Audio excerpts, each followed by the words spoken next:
Hey everyone, friends. This is Valor's channel. Today I'll show you how to lock an app on iPhone. For this, we'll need the Shortcuts app. Let's open it. There. And here we need to add an action, right? Adding it. So this will be an action called lock screen. Here, lock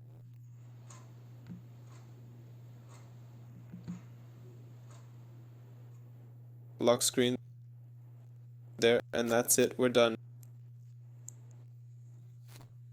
Nothing else needed here. Just create yourself a lock screen.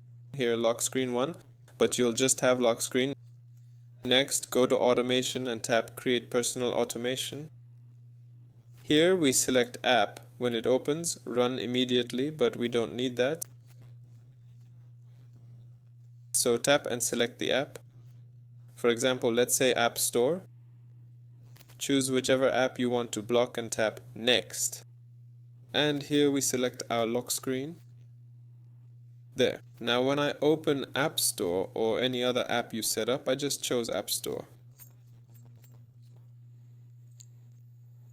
What the heck? So I open App Store and my phone locks. That's all there is to it. This was Valor. See you all later.